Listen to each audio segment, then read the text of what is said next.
Jenny, welcome to the Independent Republic of Mike Graham in the evening. It's a far more glorious time to be talking to you. This is not great news for the old High Plains grifters, as I'm calling them, is it? Yeah, I think you've put it all very well, a little bit harshly maybe. Yes, obviously it's very bad news for the foundation. It is in the red for the past financial year, but it does have cash and assets, we're told, of some, I think, £6.6 million. So it's not bust, it's not gone broke. And there are some unaudited figures for this year, 2023, which will be filed obviously in about a year's time, which suggest that donations have gone up a little bit again, probably to around £4 million. Nothing like it was at the beginning. This is absolutely true. A dramatic fall away. And the donations that were given in the financial year that's just gone, when they got about £2 million, largely came, almost entirely came from just two donors. So, yeah, it's looking rather shaky, to say the least. Well, I think that's right, because I don't know how much of a suspicious character you are. I'm quite a suspicious character, and my points are sort of about who would be donating the money. And I do wonder, when I saw these figures, I wondered if the large donation that hasn't come this year was actually from Harry, and whether one of the two large donations this year was actually from Harry, because, you know, it would be madness if it wasn't from Harry in a way, because if you set up a foundation and you're as wealthy as these guys are, you'd probably put some of your own money in, wouldn't you? You're very, very naughty. You really are.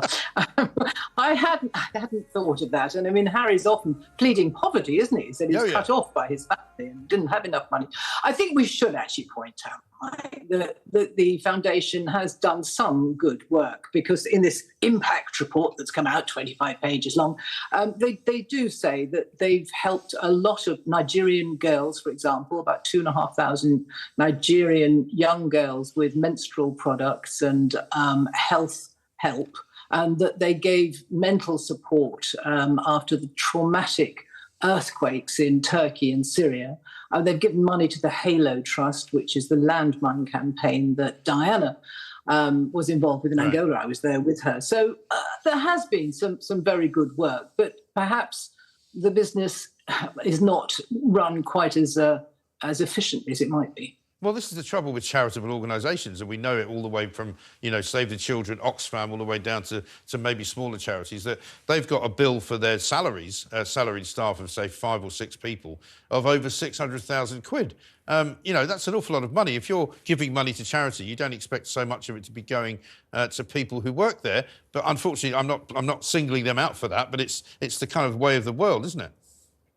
Yeah. I mean, it's big business, the charity world. I've learned that over the years.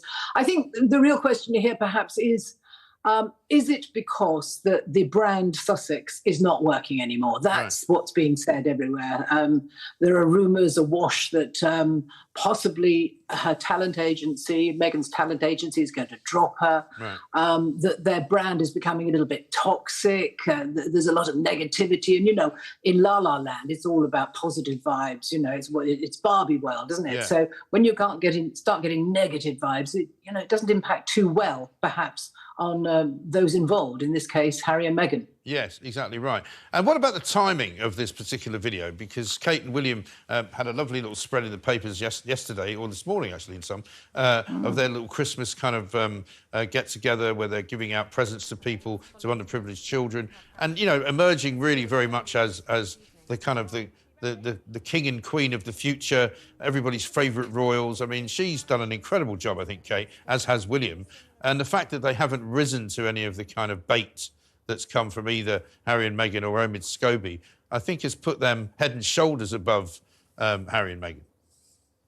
Yeah, you know, I always try and think the best of people. I really do. I'm not a conspiracy theorist, but I mean, this perhaps is one coincidence too far. This video Harry and Meghan put out coming just a few hours after that lovely, very charming video of George and Louis and Charlotte at a baby bank doing their little bit. I mean, it does seem extraordinary. I suppose you could argue perhaps that Harry and Meghan put out their flashy little video because these bad figures were coming out to do with Archwell. That is conceivable. Yeah. But it is one more attempt, it looks like, one more attempt to upstage the Waleses, and it doesn't look good. Yeah. It looks snide and unpleasant. And it really doesn't look good, does it, when you get Omid Scobie, whether they will make out that he was not given their blessing or otherwise, you know, for him to be embroiled in what can only be his own scandal of his own making, first denying that he'd put any names into the book manuscript at all. They come out in Holland, in the Netherlands, then suddenly that gets pulped. They have to re-edit the book. He then admits to having put them into another manuscript. Whether or not they gave him permission for that book doesn't matter. It's kind of damaged them, hasn't it?